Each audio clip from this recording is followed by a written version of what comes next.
এই একাধিক এই ইনকিলাব ইনকিলাব ইনকিলাব ইনকিলাব আল্লাহর হাতিয়ার কন্টিনিউ ক্যারেক্টার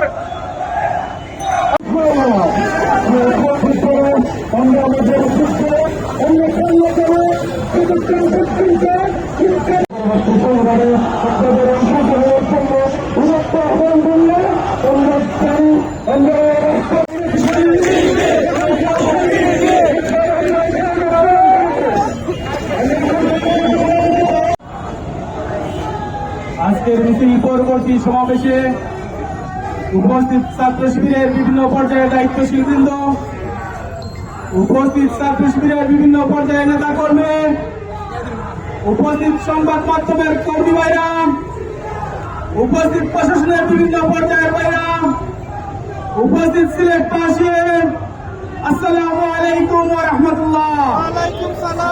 সংগ্রামী উপস্থিতি, আপনারা অবগত আছেন আজকে বাংলাদেশ ইসলামী ছাত্র শিবির কোন কারণে কর্মসূচি দিয়েছে। আপনারা দেখেছেন আধিপত্যবাদের বিরুদ্ধে কথা বলার জন্য ইনকিলাব মঞ্চের মুখপাত্র শরীফ উসমান হাদিকে গুলি করে হত্যা করা হয়েছে। আমাদের তীব্র প্রতিবাদ জানাচ্ছে। আমরা পাশাপাশি দাবি করছি যারা এই হত্যার সাথে সম্পর্কিত সবাইকে গ্রেফতার করে বিচার নিশ্চিত করতে হবে। সংগ্রামী উপস্থিতি, আমরা বলতে চাই যারা গুলি করেছে ওরাই শুধু অপরাধী নয়, ওদেরকে যারা শেল্টার দিয়েছে, জমিন দিয়েছে, পালাতে সহযোগিতা করেছে, সবাইকে বিচারের আওতায় আনতে হবে। সংগ্রামী উপস্থিতি, উসমান হাদিকে হত্যা করা হয় নাই, উসমান হাদিকে গুলি করা হয় নাই, বাংলাদেশকে গুলি করা হয়েছে, বাংলাদেশকে হত্যা করা হয়েছে। এর প্রতিবাদ এত সহজভাবে হবে না। বাংলাদেশ ইসলামী ছাত্র শিবির বসে থাকবে না। এদেশের ছাত্র জনতাকে সাথে নিয়ে একটা পাঙ্গা জবাব দেবে ইনশাআল্লাহ। আমরা আজকের এই সমাবেশ থেকে হুঁশিয়ার করে দিতে চাই, যারা দুঃসাহস করেছেন, যারা উসমান হাদিকে গুলি করেছেন, তারা নীরব বসে থাকবেন না। আর দুঃসাহস করতে যাচ্ছেন, আমরাও বসে থাকবো না। এদেশের জনগণ তার পাঙ্গা জবাব দেবে ইনশাআল্লাহ।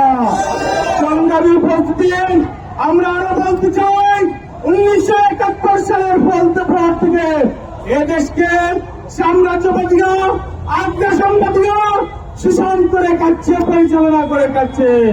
আমরা যখন 2024 সালে এদেশের ছাত্র জনতা সোচ্চার হলো, তখন তাদের মাথা খারাপ হয়ে গিয়েছে। আমরা এখান থেকে বলতে চাই, তোমাদের সাম্রাজ্যবাদী আর কাজে আসবে না ইনশাআল্লাহ। আমরা তার পাঙ্গা জবাব দিব ইনশাআল্লাহ। সংগ্রামী উপস্থিতি, আপনারা আরো রক্ত করেছেন উসমান হাদির গুলিকে নিয়ে, উসমান হাদির হত্যাকে নিয়ে। এদেশের কুচক্রী মহলরা আবার দায়ের চাপানোর রাজনীতি করছে। সাবধান করে দিচ্ছি, দায়ের চাপানোর নোংরা রাজনীতি বিগত 16 বছর ছিল। 24 পরবর্তীতে এরকম রাজনীতি আর চলবে না ইনশাআল্লাহ। সংগ্রামী উপস্থিতি, আমরা এই সমাবেশ থেকে এদেশকে নিয়ে যারা ষড়যন্ত্র করছে, চক্রান্ত করছে, সবাইকে সাবধান করে দিচ্ছি। এদেশের ছাত্র জনতা কাউকে রেহাই দেবে না, সবাইকে বিচারের সম্মুখীন করবে ইনশাআল্লাহ। সংগ্রামী উপস্থিতি, আমরা বলতে চাই উসমান হাদির হত্যার প্রতিবাদে আজকের যে মিছিল কর্মসূচি হয়েছে তা এখানে শুরু হলো। যতক্ষণ পর্যন্ত উসমান হাদির হত্যার বিচার না হবে, বাংলাদেশ ইসলামী ছাত্র শিবির কান্ত হবে না। তার দাবি, তার প্রতিবাদ চালিয়ে যাবে ইনশাআল্লাহ। এদেশের ছাত্র জনতাকে সাথে নিয়ে তার হত্যার বিচার নিশ্চিত করে ছাড়বে ইনশাআল্লাহ। সংগ্রামী উপস্থিতি, আপনারা কষ্ট করে আজকের সমাবেশের সময় দিয়েছেন, আমাদের পক্ষ থেকে আন্তরিক মুবারকবাদ অভিনন্দন জানাচ্ছি। ভবিষ্যতে আমাদের কর্মসূচিগুলোতে অংশগ্রহণ করবেন এই আশাবাদ ব্যক্ত করে আজকের কর্মসূচি এখানে সমাপ্ত ঘোষণা করছি। আল্লাহ হাফিজ। আসসালামু আলাইকুম রহমতুল্লাহ।